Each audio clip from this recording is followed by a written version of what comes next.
I've been posting a lot more on my Instagram, on my podcast Instagram, relating to self-reflection and all that lovely stuff. And I've realized only just now, just as I said it, a lot of the stuff that I talk about, solo anyways, is related to reflection, self-reflection. Going through and navigating through the different sets of your trauma and all that shit. And it's called different things by different people, depending on what your sensibilities allow. I've always referred to it as shadow work. And some of the more spiritual people will know what I mean. Some people that kind of, huff and puff and crystals and boo-ha, blah, blah, blah, blah, blah, shadow work, blah. So people call it different things. But a lot of people know it, at least me and, most of the people that I talk to, know it as shadow work. And again, I know that I have a largely male audience, so risk the temptation to roll your eyes, fellas, because this goes to you guys. This goes to all of us, but it mainly goes to my male listeners. Because a lot of men, women do too, but women navigate it a little bit differently. Men hold a lot of trauma on the inside, trauma from their past, pain from their past, suffering from their past and their present, and they just hold it down there and they kind of push it down into their bellies. And this causes a lot of turmoil in not only their romantic life, but in their platonic life, in their work life, in their health. It causes a lot of discord for people. And especially for the men out there, I think that shadow work needs to become more part of their healing, their little healing journey. Because, well, I'll discuss that. We'll start from the beginning, since this is technically my intro to this episode. What is shadow work? To put it simply, it's kind of more so exploring that darker part of yourself, of your mind, to uncover and understand your trauma. I'll say that again. Shadow work is exploring the darker part of your mind to uncover and understand your trauma. And our traumas, especially if they're unresolved, directly relate to how we function in our day-to-day life. Because those traumas tend to haunt us in different ways. And if it's unresolved, it can, show itself in many different aspects of our lives in different ways. And, shadow work has a lot of benefits. A lot of the times, and people don't realize this, shadow work is oftentimes done in therapy sessions because the therapist plays the why game with you. Cover it yourself by asking you very targeted questions, very specific, very intentional questions. And you end out answering that question on your own, in your own mind. Because at the end of the day, if trauma is severe enough, if it's impactful enough, especially in our past, if it happens in our early years, which it oftentimes does, it can trigger memory loss. It can actually trigger memory loss. You kind of forget that it happens because your brain, it's a defense mechanism in your brain to help stop from, a complete mental breakdown.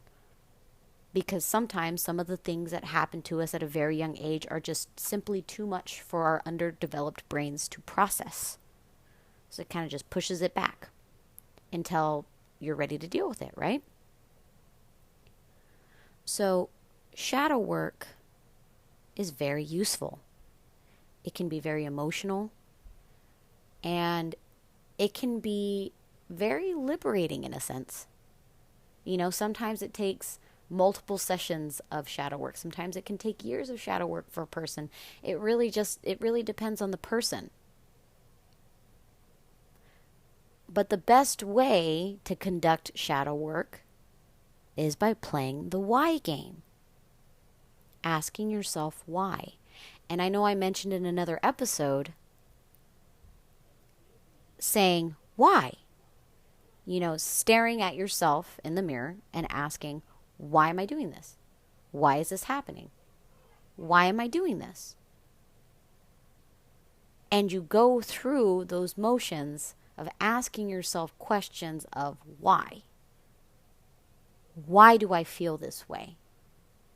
Why does this bother me? Why am I reacting to this specific situation in this specific way?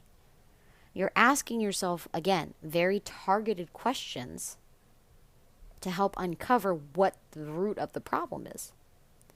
And again, this can be done in therapy sessions with a professional therapist, or a licensed therapist, professional. Well, I hope they're professional, but, a licensed therapist, to have them help you on that path, right, of discovering your trauma, discovering what the root of the issue is, discovering the why. And there's very specific times in my life where I went through very intentional shadow work with myself, especially in the biggest moment of my trauma. I remember talking to a friend, I don't know, I want to say a few months back, and he was, we were just kind of talking, just talking. And, I ended up uncovering to him that I underwent some severe trauma as a child.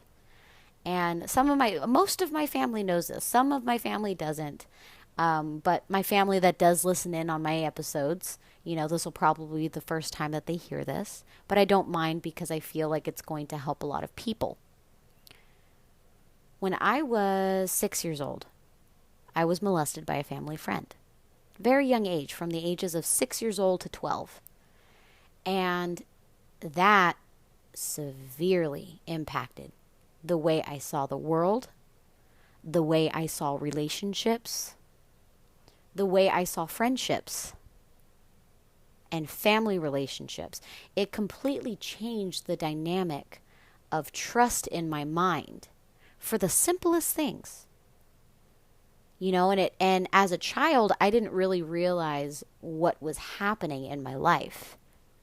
I didn't realize that the symptoms that I was undergoing as a child were a manifestation of the trauma that my brain was trying to bury beneath the surface.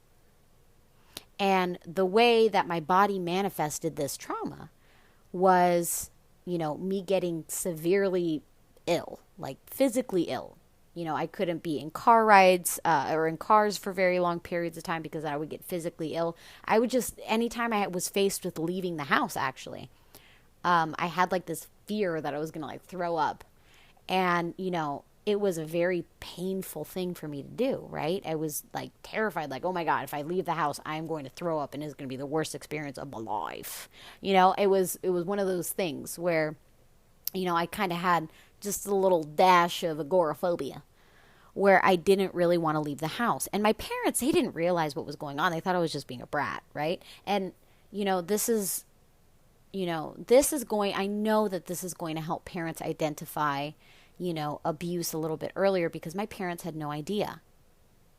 They had no idea what was going on. All they saw was behavior that they thought was coming from a strange, child to a strange adolescent.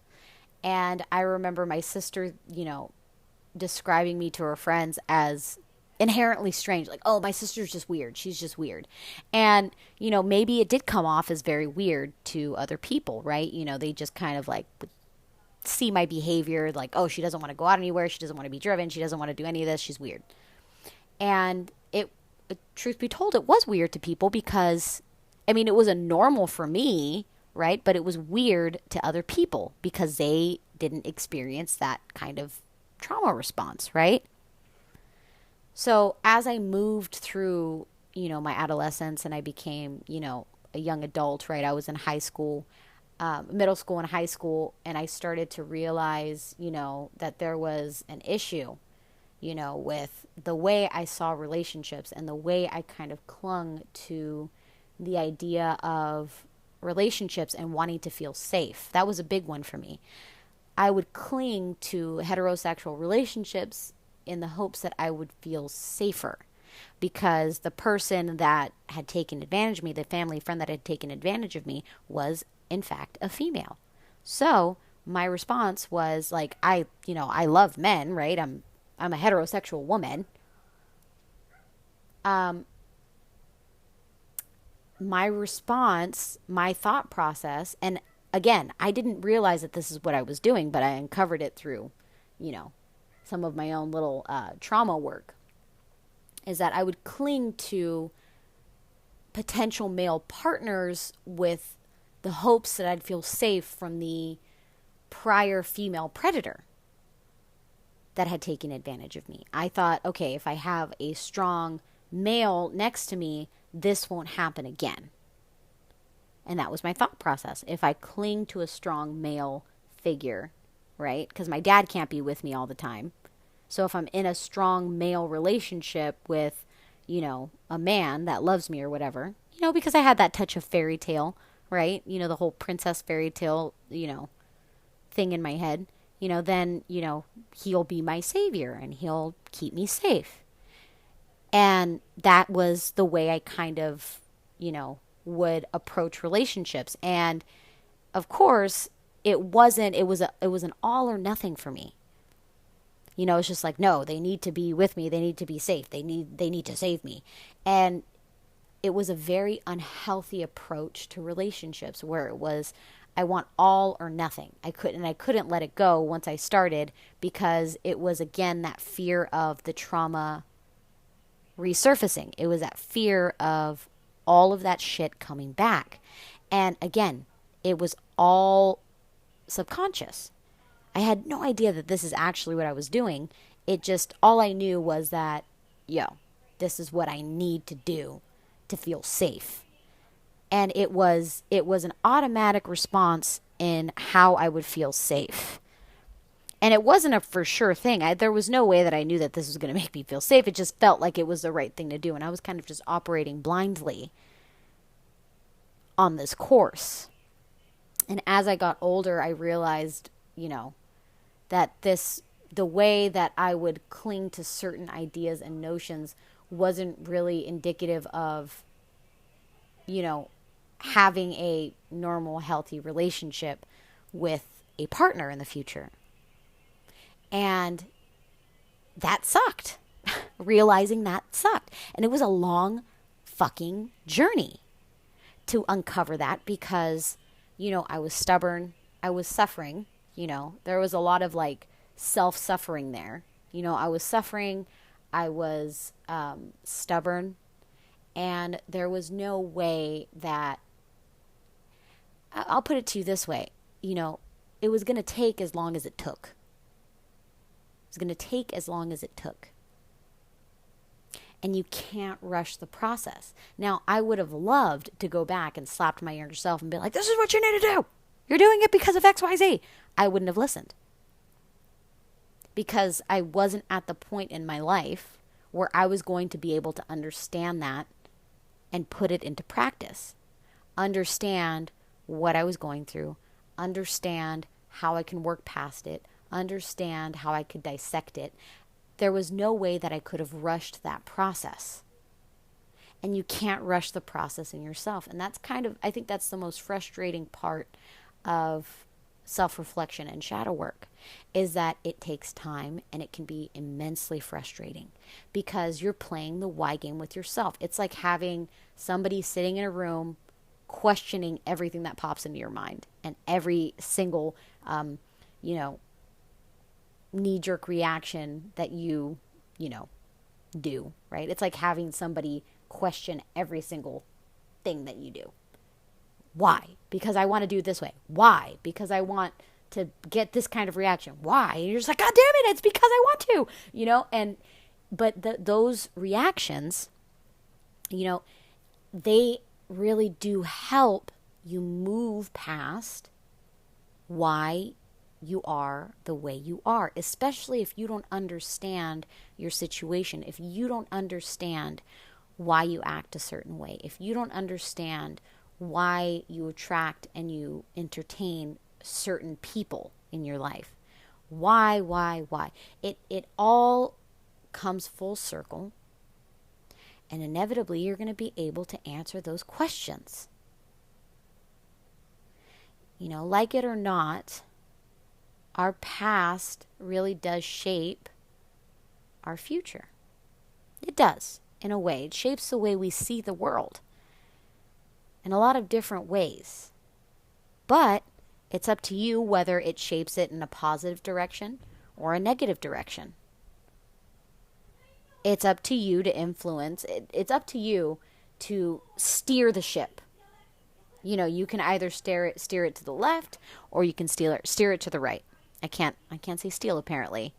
So you can choose either direction. And depending on the direction that you go, positive or negative, is going to be the overall outcome of your life. But at any point, this is the great part, at any point, no matter how far you are down the path of bad or good, you know, this is the positive and the negative, you can still turn around and change course in the opposite direction. You can still change course and go a different way. So it's not, you know, it's not the end of the world is what I mean to say. No matter how far you are down the path of shit, you can still turn it around and go in a different direction, which is great. It's a light at the end of the tunnel, and it's positive. But the importance of shadow work is that it's in the word work. Things don't just fall out of the sky. We don't just magically wake up one day and heal ourselves. It's true that over time, you know, the pain of something can dull, but it doesn't mean that you've solved the root of the issue. And solving the root of the issue is going to help you move forward and, I don't know, elevate yourself, if that word, you know, appeals to you. Elevate, you know, increase, you know, one up, you know, whatever word makes sense to you in a positive upwards direction, that is where your life will take you if you face the traumas that have afflicted your life. And traumas can be different for every single person.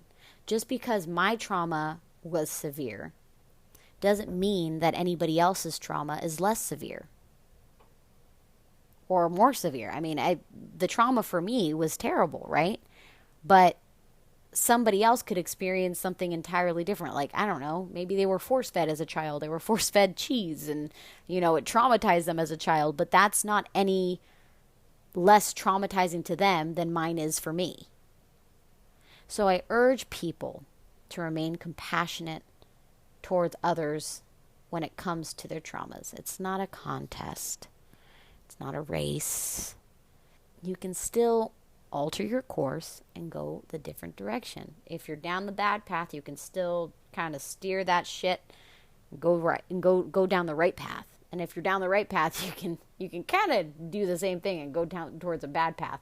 But as we go through self-destructive behavior, as we go through certain things, it's important to reflect and understand why we do certain things, why we rush certain things, why it is we do the things that we do. It helps us not only understand ourselves better, but it helps us to better be able to articulate ourselves to other people and what it is we need and want from the people in our lives emotionally. It helps you to better articulate what it is you want from other people as well, especially when it comes to romantic relationships. I can't tell you how important it is to be able to communicate those things to your partner, to communicate why you might react certain ways to certain things. This was a heavy topic today, guys. So, I don't want anybody to feel any type of way. Take a deep breath. Realize that although this is a heavy subject, you're not alone in your life. You can live a peaceful, happy life. And you know what? If you don't have anybody to talk to about these things, my inbox is always open. I'm always here to listen, always here to talk. So be easy on yourself. Love yourself. Give yourself a hug. If you could see the person that, experienced trauma, so yourself, right? If you could duplicate yourself in the exact moment that you were going through a traumatic experience, you could give that, yourself a hug, right? Probably be the biggest fucking hug you could ever imagine. That sounds cheesy as shit, but it's true. You want to hug yourself emotionally, or physically, whatever's clever. But realize that being patient with yourself through this process of shadow work is important. Sometimes you're going to feel like you want to fuck shit up while you're undergoing your shadow work. It happens. It happens. But just know that it's just another experience that you can move through just as easily. I love you guys. I will talk to you next Tuesday. Bye-bye now.